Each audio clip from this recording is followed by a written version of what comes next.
Tá?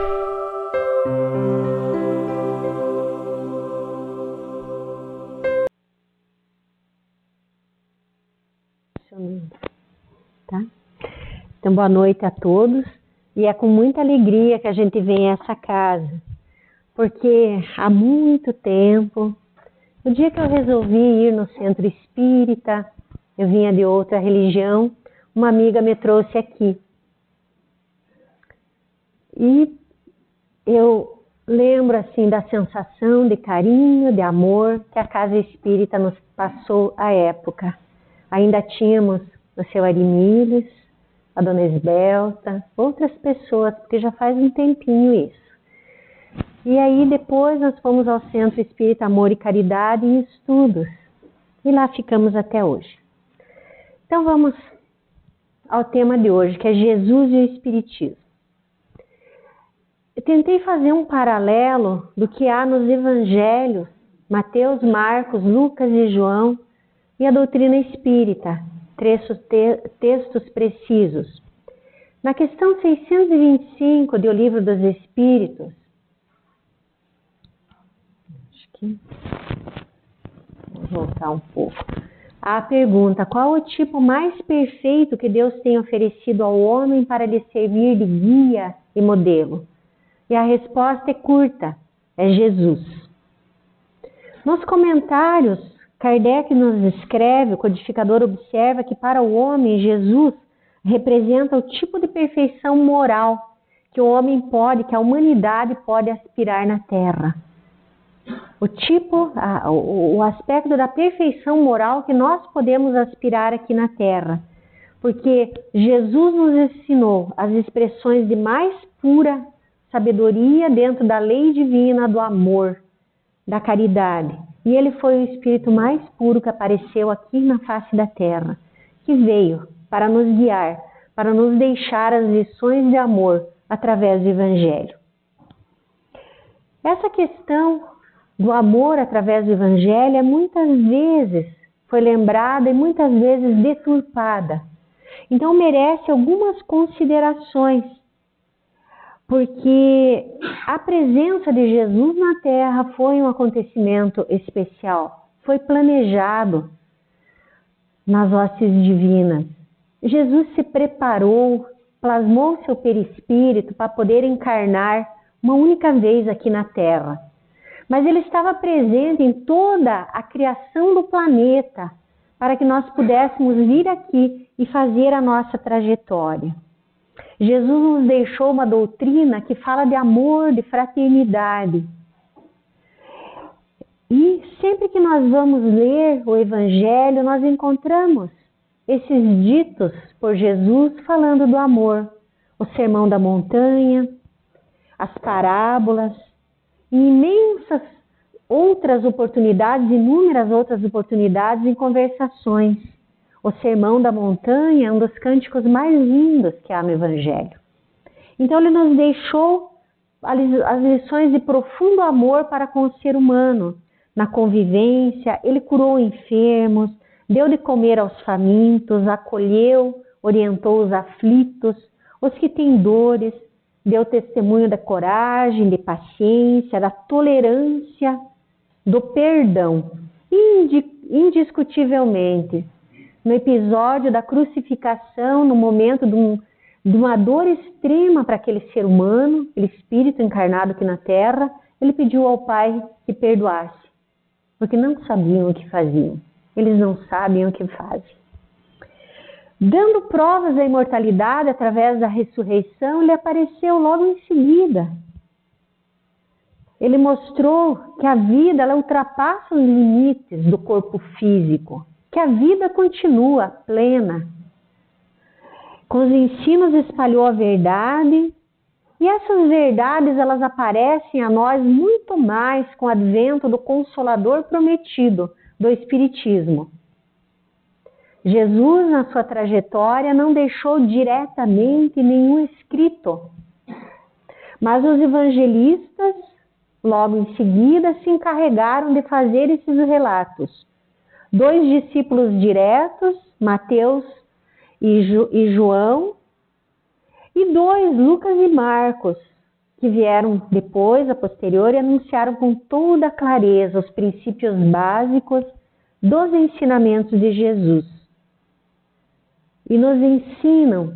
E logo após, um pouco depois, veio o Espiritismo corroborar, reafirmar, nos lembrar todas as coisas e aquelas que nós também não tínhamos conseguido aprender naquela fase ali. Porque nós éramos ainda crianças, né? Éramos ainda jovens espirituais ali. E o jovem tem ansiedade, tem aquilo tudo e nem sempre absorve todas as lições. Depois, um pouquinho mais maduro, ele vai rever algumas coisas e ele aprende. Então, os ensinos de Jesus, que ele pediu ao Pai que fossem confirmados pelo Consolador prometido, que se acha presente desde os meados do século XIX, contém a seguinte essência. Fala-nos da paternidade universal de Deus, Deus único Pai, Pai universal, Criador de tudo que existe. Isso está escrito no Evangelho de João, capítulo 14, versículo 6, por ali. E aí a gente lê, não se turbe o vosso coração, na casa do nosso Pai há muitas moradas. Na casa de meu Pai há muitas moradas. Isso está no capítulo 3 do Evangelho segundo o Espiritismo, onde fala da pluralidade dos mundos habitados, das diversas moradas. Não se turbe o vosso coração. Na casa do nosso Pai há muitas moradas. Falando dos mundos, da pluralidade dos mundos habitados e também das questões de consciência, onde temos mundos felizes ou mundos tristes, de acordo com o desenrolar, as consequências dos nossos atos. Podemos viver aqui na Terra uma imensa felicidade em questão de consciência, mas temos aflições aqui na Terra, ainda temos muitas, porque a Terra é um mundo de expiação e de provas. Ele nos falou sobre as consequências, o Evangelho nos conta das consequências morais dessa paternidade universal, a improcedência do politeísmo. Não há muitos deuses, há um Deus, único, Pai Criador. E o politeísmo, a uma época, ele dominava o mundo ocidental. E Jesus nos disse: buscai primeiro o reino de Deus e sua justiça, e todas essas coisas vos serão acrescentadas, vos serão dadas por acréscimo. Isso também está discorrido, muito bonito, de uma forma bela, no Evangelho segundo o Espiritismo, no capítulo 25, no Buscai e Achareis, onde ele fala da lei do trabalho, ele fala de conquistarmos as nossas coisas e o nosso desenvolvimento moral através do trabalho. Trabalho, não só o trabalho para ganhar o pão, mas o trabalho para nos aprimorarmos moralmente. Buscai primeiro o reino de Deus e a sua justiça, e todas essas coisas vos serão acrescentadas. Então, lá no Buscai e Achareis, a gente lê tudo isso. Jesus nos falou da eternidade da vida, que permite a cada espírito uma caminhada onde ele busque a perfeição. E lá no Evangelho, que eu considero assim um capítulo lindíssimo, como se algum não fosse, né? No capítulo 17, sede, pois, vós outros perfeito, como perfeito é o vosso Pai Celestial. Vamos caminhar rumo à perfeição, porque é o nosso objetivo, foi para isso que fomos criados. Então é bem interessante a gente observar que pode ser que a gente enrosca aí pelos caminhos da vida, a gente se perde um pouco por aí, mas nós vamos rumar à perfeição. Pode ser que demore um pouquinho, porque às vezes a gente ainda não percebe o que é o belo, o que é o ético, mas nós vamos avançar sempre, inexoravelmente, porque é para isso que nós fomos criados. Tá? Então pode demorar um pouquinho. O mundo está assim um tanto conturbado e as coisas parecem que não estão progredindo, mas não é assim. Está havendo progresso moral, sim, Está havendo muita ajuda, muita solidariedade, muito carinho, muito perdão. Mas o rumo dos outros acontecimentos, às vezes, abafa um pouco isso. Mas a gente nunca teve, como nessa época, tantas iniciativas de caridade, tanto movimento de ajuda ao próximo, tantas pessoas se preocupando com os outros. A gente trabalha em locais assim que atende pessoas, tanto no centro espírita quanto na vida profissional, e não passa uma semana, não passam 2, 3 dias sem que alguém chegue com um pacotinho, com um tricôzinho feito, com um cobertorzinho, com comida para alguém, com leite para alguém. Isso é solidariedade, isso é carinho, isso é se importar com o próximo nesse nosso caminho em busca da perfeição. Continuando, no Evangelho nós aprendemos que toda a religião e toda a filosofia estão resumidas numa só palavra: amor. Amai os vossos inimigos, fazei o bem aos que vos odeiam e orai pelos que vos perseguem e caluniam. Está lá em Mateus, Evangelho de Mateus, capítulo 5, versículo 43. Amai os vossos inimigos, está lá no capítulo 12 do Evangelho segundo o Espiritismo. Amar aos que amamos, aos que nos amam, aos que convivem bem com a gente, é fácil, é bom. Amar as crianças da família, né?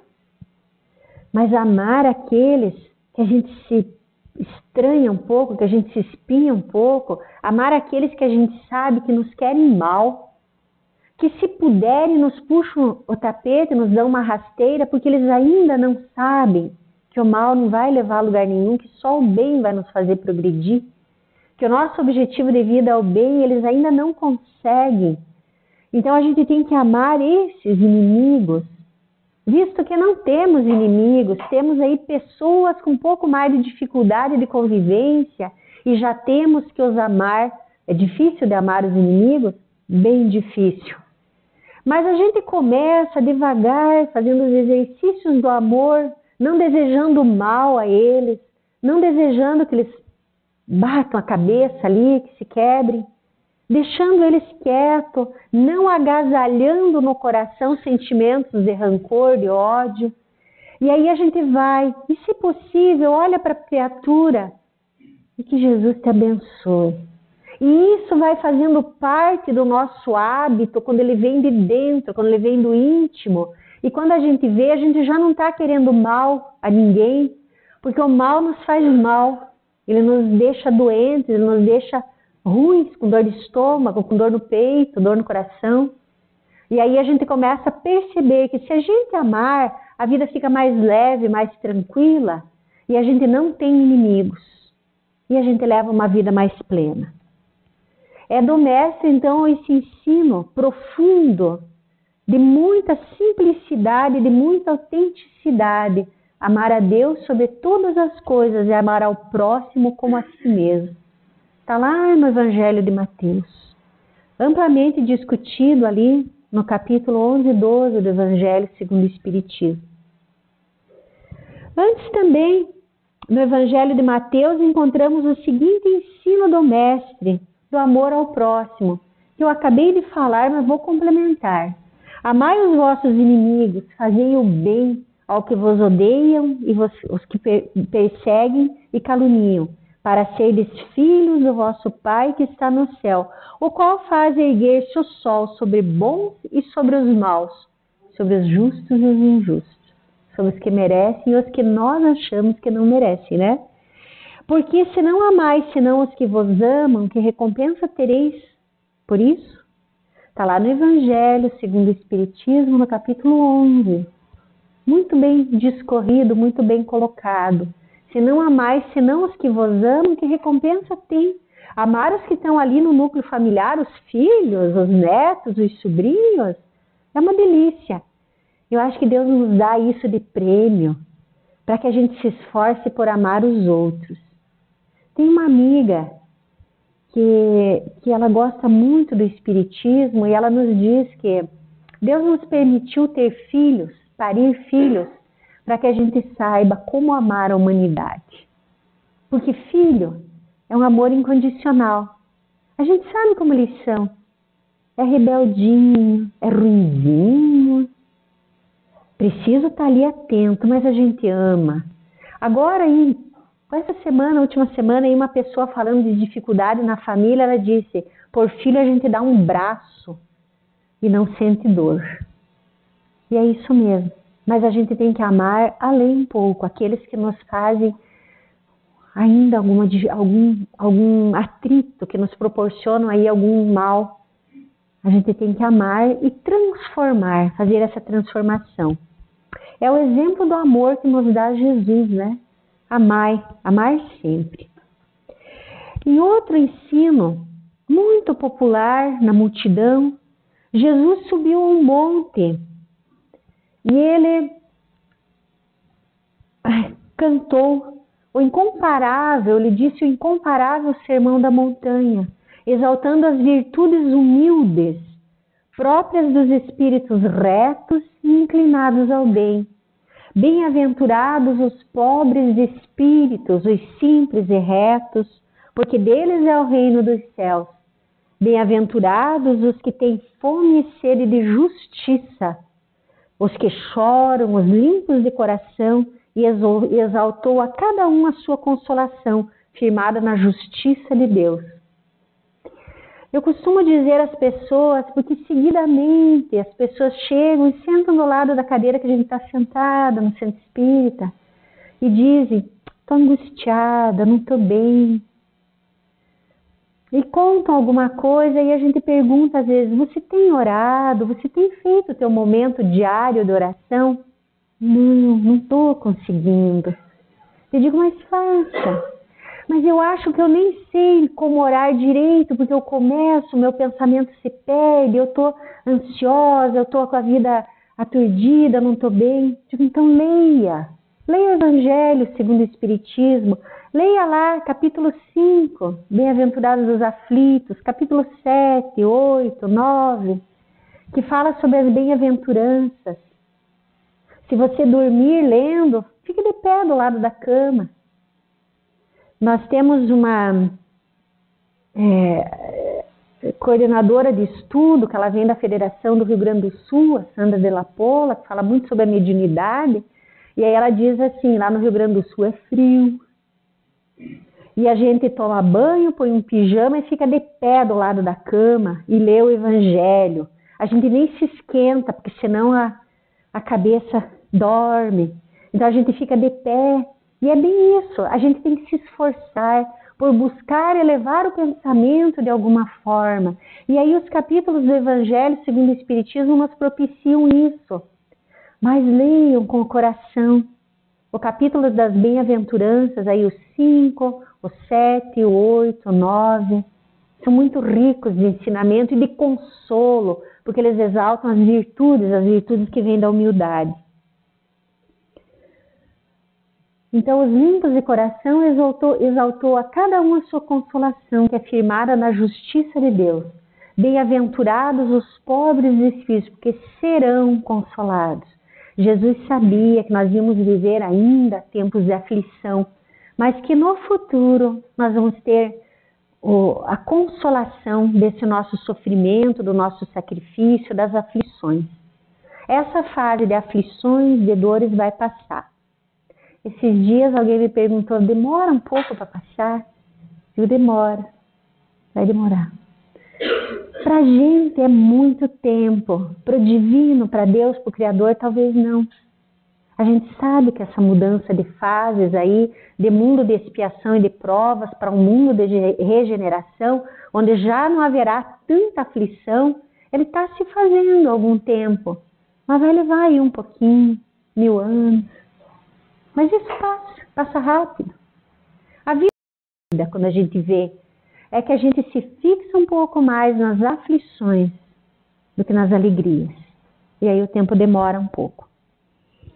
Existem outros ensinamentos, onde Jesus, no Evangelho ali de Mateus, principalmente, no capítulo 5 do Evangelho de Mateus, ele nos diz, vós sois o sal da terra, vós sois a luz do mundo.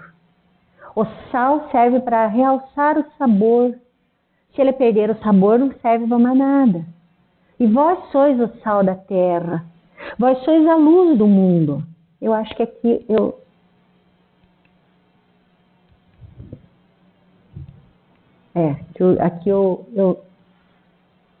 não fiz o PowerPoint dessa parte. Que brilhe a nossa luz, né? Que a luz do conhecimento, da verdade, da paz, ela possa brilhar em nós. E escrito também essa busca pela luz, essa busca pelo conhecimento, lá no Evangelho, no capítulo 24, não ponhais a candeia debaixo do alqueire, onde ele fala dessa busca da luz, porque a evolução é um caminho das trevas para a luz. E nós vamos fazendo essa evolução, dia após dia, um pouquinho de cada vez. O nosso esclarecimento, o nosso processo de crescimento espiritual, ele vai das trevas para a luz. Então, que brilhe a nossa luz. Vós sois o sal da terra, vós sois a luz do mundo. Já pensou o mundo na escuridão? Como é bom quando o dia amanhece clarinho, bonito, né? Como é bom quando o dia amanhece. É a luz que vem. Então, esse processo de crescimento espiritual ele se faz das trevas para a luz. Então, nos ensinamentos de Jesus, a gente percebe claramente essa preocupação dele nos mostrar o caminho de simplicidade, de pureza de coração, do culto elevado a Deus, nosso Pai Criador, do qual somos filhos queridos, e que Deus deve ser amado em espírito e em verdade, em sentimento elevado. Com relação ao próximo, os ensinamentos de Jesus são sempre muito precisos. Amai o vosso próximo como a vós mesmos. Amor. Amai os vossos inimigos. Então a doutrina de Jesus, que ela foi nos ensinada, nos passada pelos evangelistas, ela permaneceu durante séculos como uma expressão do espiritualismo sobre as pessoas na face da terra. Mais tarde, em 1850 e poucos, veio a luz no Livro dos Espíritos e começou os esclarecimentos melhores, maiores, acerca do que ficou velado. Jesus, na época, sabia que nós tínhamos ainda a capacidade de absorver todas as lições. E ele falou com simplicidade sobre alguns temas, como, por exemplo, sobre a ligação do mundo espiritual com o mundo material, a comunicabilidade dos espíritos. Falou pouco também sobre a reencarnação. E aí nós temos aquela página linda, maravilhosa, vamos ver se chega aqui, onde Nicodemos vai falar com Jesus. Nicodemos, gente, quem é ele? É o amigo de Jesus. Nicodemos era um judeu importante da época. Ele participava do Sinédrio. E o Sinédrio, ele era um doutor do Sinédrio. E o Sinédrio era uma reunião de juízes da época, dos mais inteligentes, que tratavam dos assuntos pertinentes à lei, à moral da época. E Nicodemos participava do Sinédrio, mas ele era um espírito bom, maravilhoso, ele era o amigo de Jesus. Amélia Rodrigues nos conta que foi Nicodemos que ajudou a providenciar o local para que o corpo de Jesus fosse depositado depois que ele morreu, pregado na cruz, que foi Nicodemos que arranjou o longo lençol de linho branco para que o corpo de Jesus fosse enrolado e colocado na sepultura. O amigo de Jesus. Ele era inteligente, sensível, participava do que tinha de melhor na época, que era o Sinédrio, onde se discutiam as leis, os costumes, mas ele já tinha ânsia de conhecer mais, saber dos ensinos de sabor de vida eterna. Por isso Nicodemos foi procurar Jesus. E Jesus então falou sobre a reencarnação. Em verdade te digo que se alguém não nascer de novo, não poderá ver o reino de Deus. Está lá no Evangelho de João. Nicodemos foi questionar, mas Jesus passou o assunto avante, ele não entrou em muitos detalhes. O Espírito é como o vento, sopra onde for. Ele sabia que ali não dava para ele dar muitos ensinamentos, que a gente não ia entender o que era a reencarnação. Tanto que ali Nicodemos pergunta, como que eu, um homem velho, vou entrar novamente no ventre de minha mãe? Aí Jesus responde, né? O Espírito é como o vento, sopra onde for. Em verdade, eu te digo que se alguém não nascer de novo, não poderá ver o reino de Deus. Porque ele sabia que mais tarde o Consolador prometido vinha nos ensinar essas lições. Jesus pincelou. Tem um livro muito interessante, compilado por Sueli Caldas Schubert, que chama Entrevistando Allan Kardec. E aí ela coloca em algumas partes que as promessas feitas por Jesus há 2000 anos se cumpriram com uma sincronicidade muito grande, muito precisa. Eventos e pontos convergentes lá da doutrina de Jesus e do Espiritismo convergem de tal forma que a gente percebe ali a revivescência dos ensinos do Cristo. Era um programa realmente presidido por Cristo, assim que é o Espírito de verdade, né? E aí, em vários pontos, ele cita a verdade no Evangelho, principalmente no Evangelho de João. Conhecereis a verdade e a verdade vos libertará. Em seguida, eu sou o caminho, a verdade e a vida. Ninguém vem ao Pai senão por mim. Continuando, se me amardes, guardareis os meus mandamentos, e eu rogarei ao Pai, e ele vos dará outro Consolador para que fique convosco para sempre, o Espírito de verdade, que o mundo não pode receber, porque não o vê nem o conhece, mas vós o conhecereis, porque habita convosco e estará em vós. Verdade, Espírito de verdade. E aí passou o tempo. Mas antes Jesus já tinha dito, eu não vou deixar vocês órfãos, eu não os deixarei órfãos, eu voltarei para vós. Ele tinha prometido que ele voltaria, né? Mas aquele Consolador, o Espírito Santo que o Pai enviará em meu nome, vos ensinará todas as coisas e vos fará lembrar tudo que eu tenho ensinado. E aí nasce Kardec, 1804, e é inteligente, e é muito preparado. E lá pelas tantas começam as batidas. Quem viu o filme viu até Kardec se comunicando com a Amélie, lá com as batidinhas no prato, né? Muito interessante. Mas o Kardec, ele percebeu, falaram para ele que tinha mesas inteligentes, que elas estavam respondendo perguntas. Mas, na verdade, ali, a comunicabilidade entre os dois mundos, ela precisava aparecer, precisava vir. E precisava que alguém criterioso fosse lá ver aquilo. E Kardec foi. Teve contato com as mesas girantes. E aí, ele começou a perceber que ele fazendo perguntas, as respostas vinham. Perguntas inteligentes tinham respostas inteligentes. Porque a grande maioria das mesas ali estava servindo para o deleite das pessoas, para as frivolidades ali. Mas Kardec tinha que vir no tempo certo, achar ali o caminho, né? E logo ali de início surgiu os pródromos da doutrina espírita. E aí se apresenta a Jesus um espírito familiar. E aí vamos lá, meu espírito familiar. Quem quer que tu sejas, te agradeço teres me vindo visitar. Consentirás em dizer-me quem és?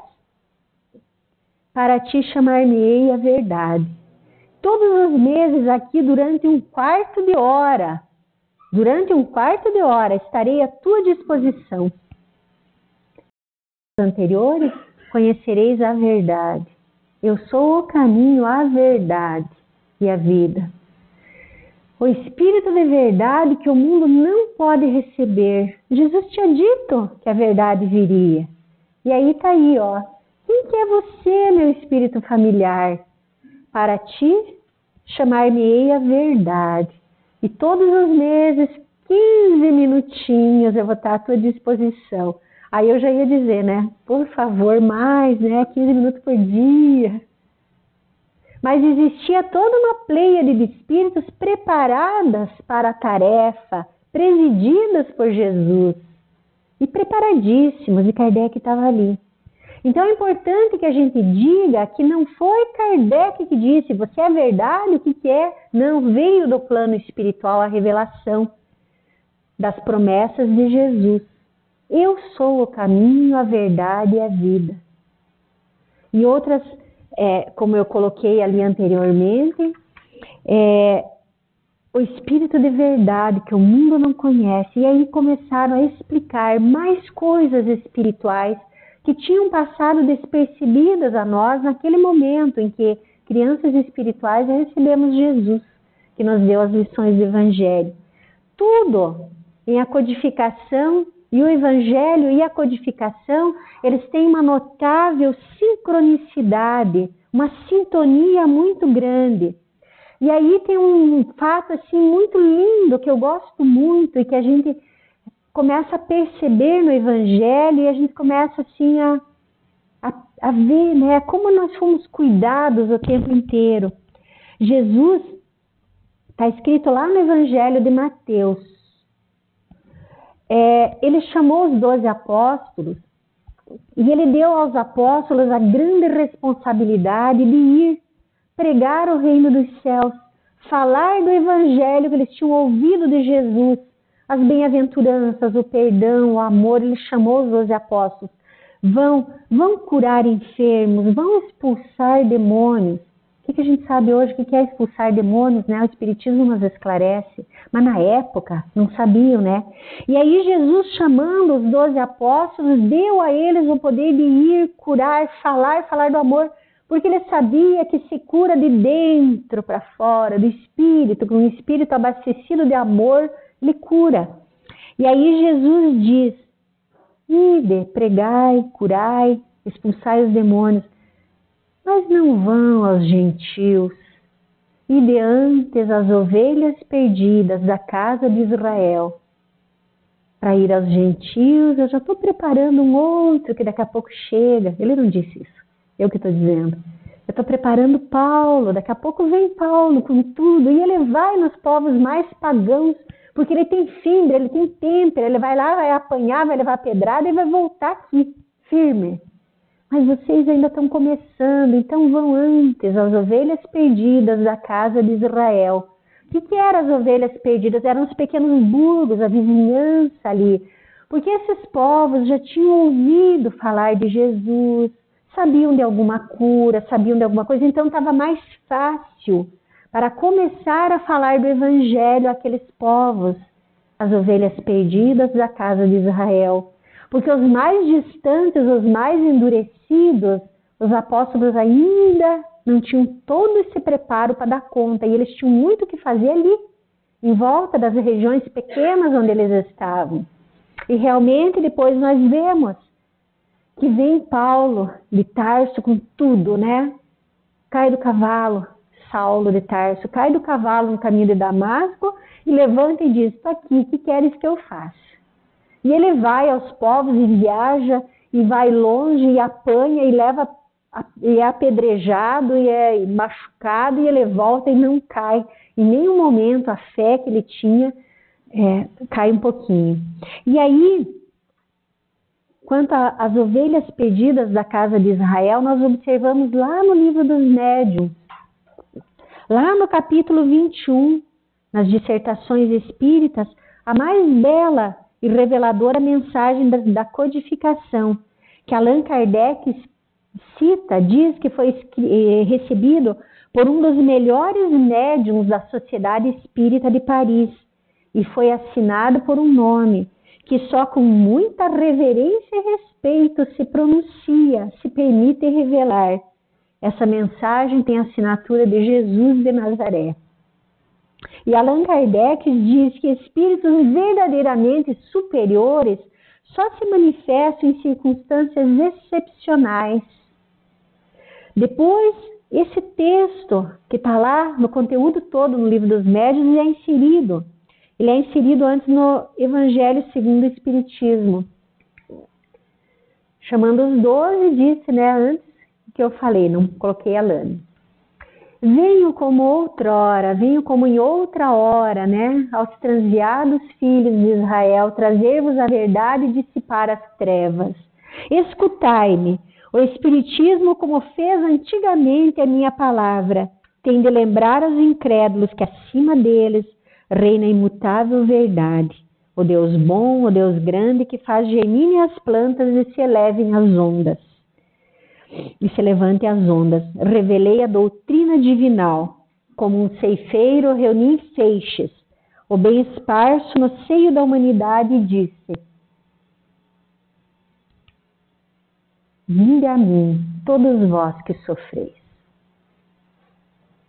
Ele está confirmando que, como antigamente eu disse para vocês irem à casa de Israel, eu venho como outrora aos transviados filhos de Israel trazer a verdade.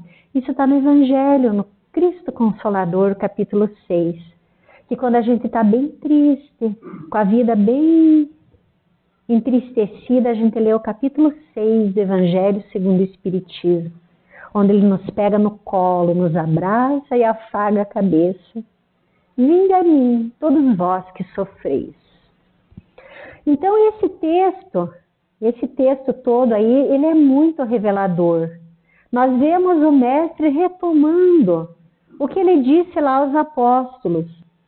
Ele pede que o escutem, porque o Espiritismo veio lembrar o que nós já tínhamos esquecido.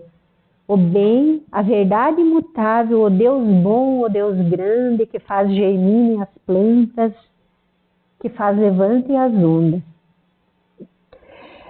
Em seguida, o Espírito de Verdade confirma, né? Revelei a doutrina divinal, como um ceifeiro reuni em feixes, o bem esparso no seio da humanidade, e disse: vinde a mim, todos vós que estáis aflitos e sobrecarregados. E aí ressaltam-se 2 pontos. A verdadeira, a real consonância entre os ensinamentos de Jesus lá do Evangelho, escritos por Mateus, Marcos, Lucas e João, e a terceira revelação, que é o Espiritismo. A vivência de Allan Kardec como um verdadeiro missionário de Cristo, mas que também foi exigido bastante de Kardec. Se você falhar, outro vem e continua a tua obra. Não se sinta o dono da razão aí, né? Mais ou menos isso. E ele fez tudo que pôde, tudo que devia. E Allan Kardec, ele não foi médium no sentido da palavra, mas ele tinha intuição muito desenvolvida, o senso moral muito acurado. E era isso que era necessário ali na época. Ele foi muito preparado para a sua missão, da qual ele deu conta, a qual ele comprometeu a sua existência, a sua saúde, e ele cumpriu tudo que ele precisava cumprir. A sua personalidade de Kardec revelava suas conquistas morais. O aprimoramento, o estudo, o entendimento que ele tinha aos problemas da época, aos problemas sociais e morais da sua época. Esses valores foram estruturados em encarnações anteriores. Lá quando ele viveu nos tempos dos druidas, John Hus, em 1415, quando ele preferiu a morte na fogueira a abdicar das crenças e ideais cristãos. Kardec era um verdadeiro cristão, ele tinha construído essa vivência cristã em si, né? Foi esse espírito que Jesus convocou para concretizar a terceira revelação, o Espiritismo, o Consolador prometido. Se sabeis essas coisas, bem-aventurados sois se as fizerdes. Jesus, lá no Evangelho de João. Então, o Evangelho de Jesus, que nos foram confirmados através do Espiritismo, vamos agradecer a oportunidade de termos esses esclarecimentos à luz da doutrina espírita, que nos lembra o bom, o belo, o ético, o moral. que possamos sempre caminhar para a luz, sair das trevas, porque a verdade nos foi dada, porque somos sempre amparados e cuidados, somos filhos de Deus, o Criador do Universo, o Pai de amor e de justiça. Temos capacidade de aprender, de trabalhar pelo nosso aprimoramento, sabendo também que não ficamos órfãos, que sempre temos a companhia de Jesus e dos espíritos que compõem sua pleiade, e que podemos fazer a nossa trajetória, passando, vivenciando nossas aflições, nossas dores e nossas angústias, mas que seremos sempre a luz do mundo, porque fomos criados para esse conhecimento que a luz nos propicia. Que Jesus nos abençoe e nos proteja todos os dias de nossas vidas. Obrigada.